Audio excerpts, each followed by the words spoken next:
Inselmilkom u nilqakom għal programm ieħor jenent nittama li kelkom bidu ta' sena tajba u kelkom il-festi tajbin fejn naqattu ma' dawk in-nies li forsi kontu ilkom ftit iktar ma taraw mal-familjari tagħkom u issa bdejtu r-ritmu għal sena ġdida. Sena ġdida b'ħafna wedid ġodda, forsi ambizzjonijiet ġodda, imma hawnhekk aħna l-programm jenent ser jibqa' jkun magħkom ukoll għal din is-sena. Messaġġ li forsi nistgħu nwaslulkom dak il-messaġġ minn ġimgħa l-oħra li jżidek mas-sens tal-ħajja ta' kull wieħed u waħda minnkom. Flimkien miegħi fl-istudio illum għall-ewwel parti tal-programm ser ikolli lil Father Lewis Mallija filwaqt li t-tieni parti tal-programm illum ser inkun qed niddiskuti suġġett mill-aktar interessanti il-familja flimkien mal-eċċellenza tiegħu l-Monsinjur Isqof Tgħawdex Dun Anton Toma.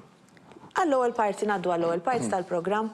Illum Father Lewis, l-għonet nittama li kellek bidu ta' sena tajba ekku. Tajba ħafna, mimlija paċi. Ekku, dik l-importanti.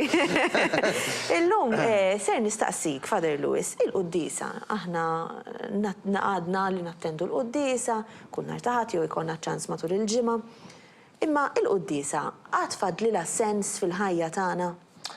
Ħanet naqra minn kampna personali. Jiena kważi trabbejt ġol knisja. Jiġifieri it-tieni dar jew l-ewwel waħda kienet il-Knisja. So ġejnu sejrin. Kelli nannu Sangristan, jiġifieri narmaw u nippreparaw għall-Quddisa x'nafin. Allora minn ċkejken qisu tnisleġġu fija dan is-sentiment sabiħ li l-Knisja sabiħa, trid tmur ġo fija, trid tisma' l-Quddisa, jiġifieri da kollu. Ovvjament il-żmien inbidel, jiġifieri mbagħad ħadd Patri.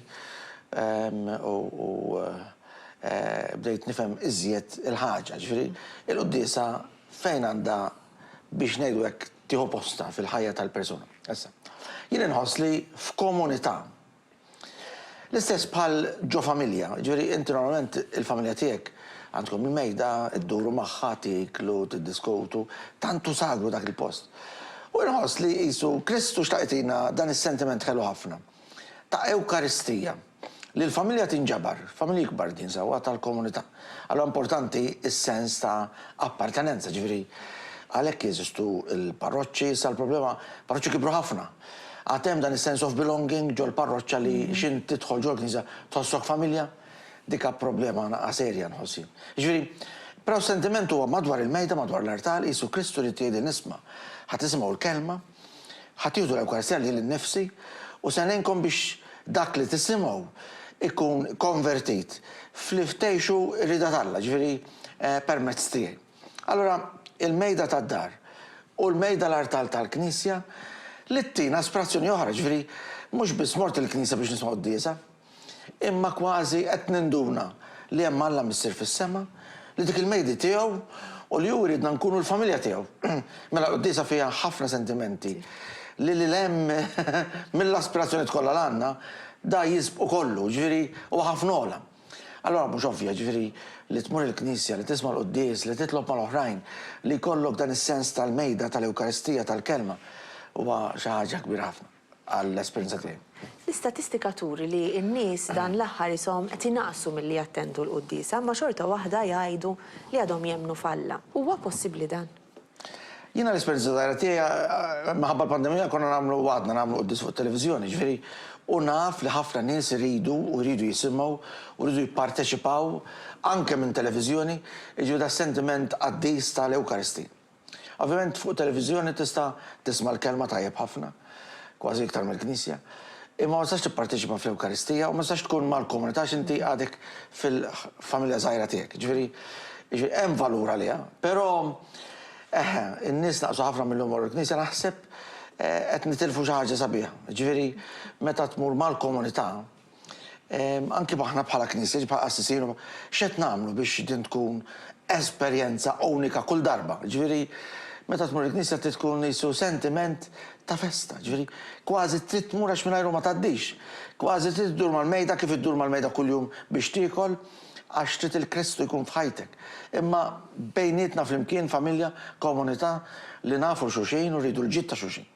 Allora isu l-esperjenza ħed ħafna nies li qed forsi isu tilfu dan in-nar ta' ġo fihom li jmorru biex ikunu flimkien fit-talb fil-knejjes sbieħ għandna.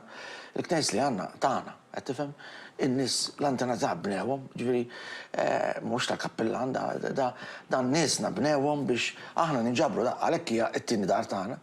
Ġint li temmen u jien li nemmen li inħoss li Allu importanti f'ħajti. Daqstant ieħor li ddur mal-mejda huwa importanti immens, li ddur mal-artar importanti immens. Għaliex jiena naħseb f'ritmu feroċi kemm hemm bżonn tieqaf u fil-kalma tal-kwiet tkun kapaċi tkanta, tisma' il-kelma, titlob u tħalli l-Kristu jiġi fik. U f'tant vulnerabilità li l-kollanna, u problemi li l-kollanna, u bżonniet li l-kollanna, jizu dak u post sagru ħafna. Fejn qoddim għallek Arwin kif tkun, b'tant bżonniet, jizu tista' titolbu l-Alla, tista' hekk tkun kwiet qoddimu, u tista' tħallih ikun il-qudiesa ta' ħajtek. Ġifieri il-mument sabiħ li uġi ħabbat il-qalbek u ħallejtu tidħol u ħallejtu jkun parti mill-istorja tiegħek. Father Lewis, grazzi ħafna tal-ħin tiegħek u tal-ispjega li tajtna. Ser imur issa l-waqfa qasira u ngħaddu għat-tieni parti tal-programm tal-lum. Ibqgħu magħna.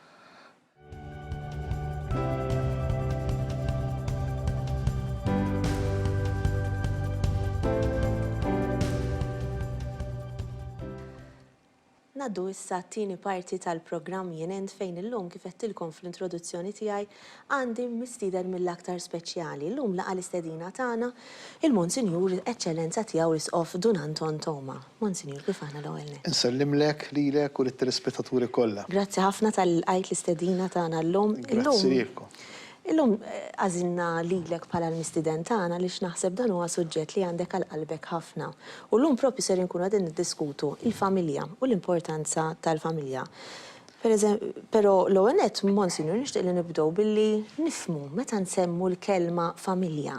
X'għandna nifhmu, x'arranġament għandna nifhmu b'din il-kelma? L-ewwel qabel kollox familja nifhmu l-familja naturali, u ġifieri raġel, mara u wlied. Però illum il-kelma familja ma tistax tibqa' ristretta u riservata biss għal dan in-nukleu u xek nistgħu ngħidulu oriġinali, imma jiena nħoss li l-kelma familja għandha tapplika għal kull persuna jew persuni, għal grupp ta' persuni illi jħossu xi tip ta' rabta ma' xulxejn flimkien. Xi drabi lanqas din ir-rabta lanqas tkun marbuta ma' post fejn wieħed joqgħod, ma' dar fejn joqogħdu. Ħafna drabi tkun tikkoinċidi, ġifieri qisu l-persuni li jħossuhom familja u l-post fejn joqogħdu ikun wieħed. Imma mhux bil-fors, ġifieri jista' jkun illi l-membri li jħossuhom parti mill-istess familja lanqas biss ikunu joqogħdu taħt l-istess saqaf. Eċċellenza, meta nsemmu l-familja u l-membri tal-familja, inisselfina jisu, jew għandu jinisselfina sens ta' sigurtà, jisu safe haven fejn il-membri iħossuhom komdi, jesprimu dak li verament iħossu, għaliex jitnissel dan is-sens fina? Naħseb li hija esperjenza primittiva ħafna fil-bniedem għaliex għax ħadd ma jaqa' mis-sema waħdu. Kull bniedem li jitwielet u jibda jeżisti u jibda jgħix jaf li ġej almenu minn relazzjoni ta' bejn żewġ persuni. U din hija immarkata fl-esperjenza tal-ħajja tal-bniedem. Allura kull bniedem anki jekk imbagħad jgħix fl-illużjoni minn għalih li jista' ikampa waħdu jgħix waħdu u sfortunatament qed ngħixu f'dinja illi kull ma jmur aktar nies jaħsbu jħossu li jistgħu jgħixu waħedhom. Però fil-fond tal-qalb ta' kull bniedem, ta' kull persuna, anki l-iktar persuna li tħossa indipendenti u awtonoma, fil-fond ta' qalba hemm il-bżonn ta' relazzjonijiet. Għaliex għax aħna nitwieldu minn relazzjoni u nistgħu ngħixu tassew u ngħixu l-ħajja fil-milja tagħha jekk ngħixuha f'kuntest ta' relazzjonijiet. Però Monsinjur, dawn huma realtajiet li forsi llum il-ġurnata qegħdin naffaċċjaw wiċċna magħhom li llum il-ġurnata dan is-sens ġieli ta' sigurtà kif semmejt inti qegħdin ngħixu wisq f'din l-illużjoni u f'dan il-ġen isu qed ixekkilna milli qed ifixkilna milli inħossu dawn is-sentimenti vera. Il-bniedem għax irid il-bniedem imma jew għax għandna bżonn li noħorġu naħdmu għax għandna bżonn il-flus, għax għandna bżonn li minn xogħol imorru għal ieħor. Jiġifieri Li kif ħansibuh il-bilanċ? Isru tlifnija d-direzzjoni li jinsibu l-bilanċ? Naħseb li verament qegħdin ngħixu f'gidba, sfortunatament, u naħseb li ħafna mill-istress, ħafna mill-uneasiness, mid-dwejjaq li jħoss il-bniedem ġejja propju minn din il-gidba. U jkollna nammettu li hija gidba, għax kif qegħdin ngħidu ġifieri kull bniedem jaf illi waħdu ma jistax jibda jeżisti, imma mhux biss jibda lanqas ikompli jeżisti, għax kull bniedem għandu bżonn tal-ieħor. Jiena persuna li nista' nirċievi mingħand l-oħrajn imma wkoll nista' nagħti lill-oħrajn u ngħix l-umanità tiegħi fil-milja tagħha meta ngħix dan l-iskambju, meta ngħix din ir-reċiproċità. Għaliex fl-aħħar mill-aħħar għax aħna magħmulin fuq ix-xbija ta' Alla. U Alla huwa relazzjonijiet, il-Missier, l-Iben u l-Ispirtu Qaddis. Għamilna xbija tiegħu u ma nistgħux inkunu verament aħna nitbedu minna nfusna jekk ma nixbħuħx. Jiena ħanġiblek eżempju ħalli nipprova nispjega ftit li deskrivi ftit x'jiġri. Interessanti għax nieħdu l-eżempju ta' tifel li jħoss il-bżonn ta' ommu, ta' relazzjoni tiegħu m'ommu. Iħossa darba din il-bżonn, iħossa t-tieni darba, iħossa t-tielet darba, x'jiġri il-mekkaniżmi tad-difiża tiegħu x'hekk, il-defense mechanisms tiegħu x'jagħmlulu lil dan it-tifel. Iġaluh jemmen b'mod żbaljat li m'għandux bżonn iktar ta' ommu għaliex. Għax kull darba li jfittixha u ma jsibiex lill-ommu se jweġġa'. Allura x'jagħmel? Jidħol fl-illużjoni dak it-tifel li m'għandux bżonn ta' ommu. U mhux biss, imma wkoll jidħol fl-illużjoni illi jirrabja għal-ommu, mela dak il-bżonn ta' bon ta' rabta ma' ommu jinbidel f'rabja, jinbidel saħansitra f'avoidance, t'ommu u tal-figuri kollha li jirrappreżentawha. Issa, dak it-tifel mhux se jgħix kuntent, għaliex għax fil-fond tal-fond ta' qalbu iħoss il-bżonn ta' ommu, però li diġà tbiet minnu ħafna tant li jħossu irrabjata lija u ma jridiex lill-ommu, ma fil-fatt ma jridiex għax inkonxjament fl-inkonxju tiegħu tant kemm irida, tant kemm għandu bżonna. Allura qiegħed jgħix f'gidba miskin dak it-tifel u jsib is-serħan tiegħu, il-paċi tiegħu tal-qalb vera meta xi ħadd jgħinu. Jinduna li taħt dik ir-rabja u taħt l-avoidance hemm il-bżonn tal-mami. U jiena nħoss li aħna qed ngħixu sfortunatament qed ngħixu f'din id-dinja illi taljenana li tipprova tbellalna b'xi mod illi m'għandniex bżonn ta' relazzjonijiet mal-oħrajn, imma fil-fatt il-bniedem biex jilħaq il-paċi, jilħaq il-milja tal-umanità tiegħu irid verament jikseb il-kapaċità u l-umiltà li jidħol f'relazzjonijiet sempliċi mal-oħrajn. Ekku fil-fatt din ix-xena li ġibt inti li l-bniedem jisu sar iħares lejn relazzjoni kwalunkwe sow mal-membri tal-familja, sow mal-ħbieb, jisu xi ħaġa ta' peace, jisu sirna nibżaw li aħna nidħlu f'rabta ma' xi ħadd. Għaliex għandna din il-biża' kif ħanelbuha? Naħseb illi tħallna jiġifieri din il-gidba illi speċi tħallna fija ukoll aspett tagħha huwa il-fatt li jiena l-oħrajn infittixhom biss meta għandi bżonnhom biex ninqeda bihom. Allura biex jenuni. Jekk imbagħad niġi jien biex nagħti jew niġi jien biex infittex li nkun ta' għajnuna lihom, hemmhekk storja oħra, hemmhekk imbagħad nibda nersaq lura, nibda nfittex iktar l-interessi tiegħi personali. Sar egoisti għax warrabna lil Alla. Jiena naħseb li hemm komplessità ta' raġunijiet, hemm komplessità kbira ta' raġunijiet. Naħseb waħda minnhom hi proprju din in-nuqqas ta' relazzjonijiet u hekk illi qed ngħixu kollha kemm aħna iġibuna f'sitwazzjoni ta' aħna ngħidula hekk biex naqtgħuha dritt ngħidula low self-esteem. Imma jġibuna f'sitwazzjoni ta' dubju minna nfusna. Jien nibda niddubita minn innifsi. U allura fil-fatt ma nkunx nistma' tassew il-valur tal-personalità tiegħi, tal-persuna tiegħi. U dan li jġibni taħt stress kontinwu biex infittex lill-oħrajn ħalli jkompluni. Biex infittex lil xi ħadd ieħor illi li jagħtini s-sigurtà u l-valur illi jien inkonxjament ma nħoss li għandi. Allura nispiċċa tal-lab kontinu tal-bżonnijiet tal-oħrajn u meta xi ħadd jitlobni xi ħaġa li jiena nirtira, nerġa' lura. Interessanti għax aħna nafu illi l-bniedem ifittex lilu nnifsu normalment meta jkun taħt stress.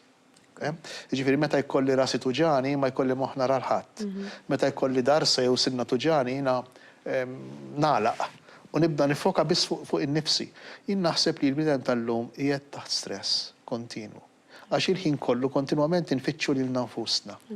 U maħniex f'sitwazzjoni li nħarsu l-barra minn nfusna, naraw il-bżonnijiet tal-oħrajn u ninsew li anki il-ġenerożità tagħna, anki meta nħares lejn l-oħrajn u nipprova ngħinhom u nipprova nkun utli għalihom, ninsa li dik il-parti wkoll tagħmel parti importanti mill-realizzazzjoni tiegħi nnifsi, mill-umanità tiegħi. Forsi dawk li qegħdin isegwunek dawn it-30 minuta jiena fl-introduzzjoni dejjem ngħidilhom forsi issa jinsabu daqsxejn iktar rilassati għaliex il-ħin li xandar dan il-programm huwa daqsxejn ħin iktar ta' pawża.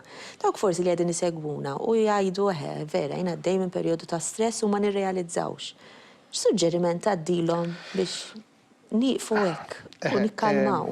Ħanġib eżempju li ngħaddu minnu l-kol kemm aħna. Naħseb li kollha kemm aħna ikollna l-esperjenza li nkunu inkwetati fuq xi ħaġa u li nkunu stressjati biha. Jekk tiltaqa' ma' persuna u din il-persuna jirnexxila tikkoinvolġina b'tali mod li ninsew il-problema tagħna u nifokaw fuq il-problema tagħha u kultant forsi anke nippruvaw noħorġu enerġiji minna nfusna biex ngħinuha, nindunaw li l-problema tagħna kważi kważi m'għadix jibsa u diffiċli daqskemm kienet qabel. Jien naħseb li esperjenza li għaddu kollha minna dejn. U din hija rivelattiva, din hija esperjenza li għandna nitalmu minna. Dan ifisser li meta jien niffoka fuq il-bżonn, fuq l-ieħor, fuq il-persuna l-oħra, nipprova ngħinha il-peace tiegħi, id-diffikultà tiegħi ma tibqax daqshekk gravi. U mhux biss, imma jien ukoll noħroġ minni enerġiji potenzjal li li ġalni u jgħin inħossni aktar bniedem, aktar uman. Sintendi qegħdin nitkellmu b'mod uman ħafna, imma nistgħu nittraduċu dan kollu hekk fil-Vanġelu. Allura fl-imħabba lejn l-oħrajn, fl-interess, fil-bżonnijiet taħt ieħor. Ma nitkellmu b'mod uman forsi niftehmu iktar u wieħed jilqa' iktar dak li ngħidu forsi iktar milli jassoċja iktar. Ekku. Ma dak li nkunu qegħdin ngħidu. Ħammorru għal waqfa qasira ta' riklami eżattament kif niġu lura inkomplu bid-diskussjoni tal-lum. Ibqgħu magħna.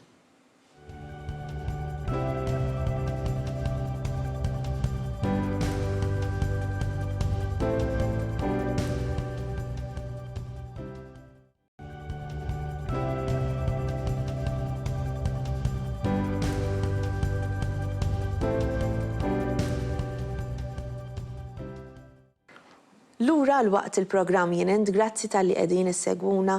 Flimkien miegħi fl-istudio llum għandi mistieden mill-aktar speċjali għalina, flimkien miegħi għandi llum lill-Isqof Dun Anton Toma. Qabel ma nkomplu bid-diskussjoni tal-lum nixtieq nfakkarkom fil-paġna tal-Facebook tagħna Jenent itlu hemmhekk ħallulna like u tkunu tistgħu issegwu dak kollu li nkunu qegħdin intellaw minn ġimgħa l-oħra. Tajjeb li nfakkarkom ukoll fl-app dbissima.mt niżluha fuq l-smartphones tagħkom u hekk din l-app isservikom ta' nutriment tar-ruħ tagħna fejn kuljum nistgħu nidħlu u naraw dak il-qsieb qasir insegwu wkoll il-repetizzjoni jew il-programmi li jtellaw it-tim tal-produzzjoni CPI Media, il-ħsieb tal-ġurnata l-qudiesa tal-jum, insomma nħeġġiġkom sabiex niżlu din l-app dbissima.mt. Ħankomplu bid-diskussjoni tal-lum fejn illum flimkien ma l-Isqof Dun Anton Toma qegħdin niddiskutu suġġett li naħseb li jolqot żgur lil kulħadd. Illum qegħdin niddiskutu il-familja. Eċċellenza, il-familja, aħna ppruvajna s'issa npenġuha mhux bl-aktar mod perfett imma ppruvajna ngħidu li l-familja hija xi ħaġa importanti għall bniedem, però sfortunatament meta nħarsu hemm barra u nħarsu madwarna qegħdin naraw li ħafna familji u ħafna relazzjonijiet qegħdin jisfaw fix-xejn. Imma x'qiegħed imur ħażin tlifna d-direzzjoni ta' kollox? Naħseb li hija komplessa ħafna r-realtà li qegħdin ngħixu fi żmienna. Min naħa naħseb li l-bżonn tal-familja xi ftit jew kulħadd iħossu. Min naħa l-oħra nindunaw li r-relazzjonijiet m'għadhomx daqshekk f'saħħithom u sikuri kif kienu darba. U dan kollu naħseb illi minnaħa nikkontribwixxu aħna stess biex ir-relazzjonijiet jiddajfu. U minnaħa l-oħra, jekk aħna intaċ mal-interjorità tagħna, inħossu kontinwament il-bżonn ta' relazzjonijiet stabbli u ta' relazzjonijiet veri. Ġifieri jiena jekk ikolli ħbiberija jew fejn fin se nidħol pereżempju f'relazzjoni stabbli jew semi-stabbli ma' xi ħadd. Però ikolli bżonn ta' ftit garanzija li da pereżempju fejn fin jekk jien tfajla u ġuvni li mhux se jaqlibi li mal-ewwel waħda li jsib, ikolli bżonn ta' din it-tip ta' stabilità. Allura qisu inħoss il-bżonn ta' relazzjoni, ma fl-istess waqt hemm ħafna biża' u ħafna sens ta' insigurtà illi dan jista' jkun li ma jiġrix, li dan jista' jkun li ma nsibux. Din hija r-realtà li qed ngħixu fi żmienna. Ir-raġunijiet x'inhuma? Ir-raġunijiet huma miljuni, hemm komplessità sħiħa ta' raġunijiet, ta' kawżi u xek li joħolqu din l-insikurezza. Naħseb li il-fatt li kull wieħed u kull waħda minna interessata ħafna iktar, ikkonċentrata ħafna iktar fuqna nfusna u forsi fuq il-well-being fiżiku, psikiku, ekonomiku tagħna. Naħseb li ftit inqas minn ilu, minn darba ilu, tiltaqa' ma' nies li huma totalment mogħtijin għall-oħrajn. Kif kienu pereżempju l-ommijiet sa ftit snin ilu.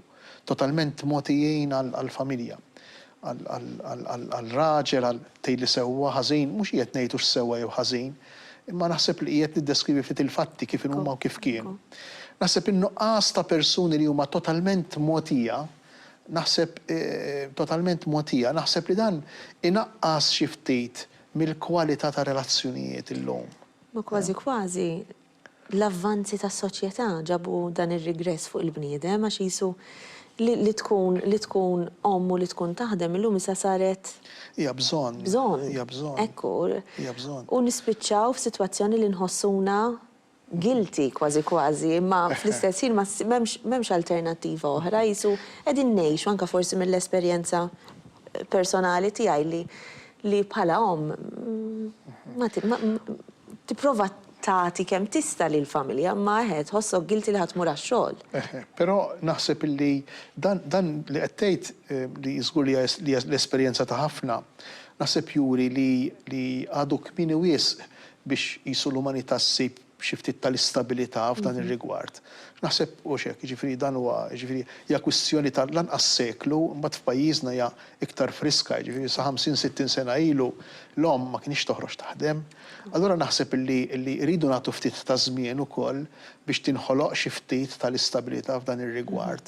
Qisu l-umanità għadha mhix issettiljata għal kollox, jiena din nara pereżempju ħafna fil-kuntatti li jkolli. U anki fil-lat li kolli mal-koppji individwali, mod speċjali. Tibda tinduna li jekk, per eżempju, raġel miżżewweġ ġej minn esperjenza ta' familja fejn ommu kienet id-dar preżenti kontinwament u kienet kollox għalihom, allura dan ma kienx imittidejh biex jagħmel xejn fid-dar. Issa se jsiba bitqila biex flimkien ma' tfajla u mal-mara tiegħu jipprova jibda jagħti s-sem tiegħu fl-andament tal-ħajja ta' kuljum, tad-dar, jisiba bitqila għaliex għax din l-iskema, din il-pattern qatt ma kienet parti minn ħajtu, li l-missieru qatt ma raħ, pereżempju, jgħin fid-dar jew inaddaf fid-dar. Allura dan li qed ngħid jiġi qisu ċertu esperjenzi tant huma ġodda li bil-fors aħna nħossuna xi ftit mitlu fejn fihom, għadna ma sibniex saqajna fihom. Monsinjur, il-familja tgħaddi minn mumenti ta' highs ħansejħulhom hekk u ħafna mumenti oħrajn. Ikun hemm mumenti stabbli ma wkoll mumenti ta' diffikultà, ta' lows. F'dawk il-mumenti huma mumenti ta' test biex il-familja tiċċekkja hekk ir-reżistenza tagħha lejn dawn il-kurrenti? Jiena hekk nixtieqek intu titkellem qisu nesprimi dak li anqalt fija. Titqanqal fija xewqa kbira enormi. Jiġifieri biex jisu mur x'imkien ngħajat u nirrabja u nissaħħan biex il-koppji żgħar jisimgħu dak li ngħidilhom. Isma' għatu każ tal-Vanġelu, għatu każ tal-kelma t'Alla. Għaliex għax aħna għandna idea żbaljata tal-fidi ħafna drabi. Aħna nimmaġinaw li min jemmen u xek, min jemmen falla Alla se jiġi f'ħajtek u jbiddillek iċ-ċirkustanzi u l-ġrajiet. Le, iċ-ċirkustanzi u l-ġrajiet ta' ħajtek huma l-istess bħal ta' min ma jemmenx, bħal ta' ħadd ieħor. Alla x'biddel, Alla jbiddel il-qalb, il-moħħ, l-għajnejn tiegħek u l-mod kif taffronta l-istess ċirkustanzi, l-istess ġrajiet, l-istess problemi, l-istess lows.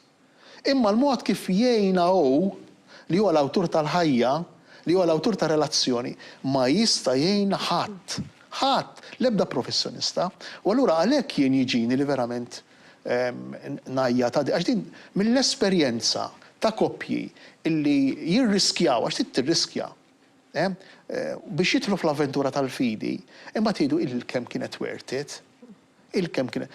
Mhux se jsolvi l-problemi Alla, le, Alla ma jsolvix il-problemi, Alla jagħtik il-qawwa, l-skills, l-għajnejn, il-moħħ, il-qalb biex inti taffronta l-problemi. Ġifieri li hija iktar impenjattiva imma iktar rispettuża tal-bniedem.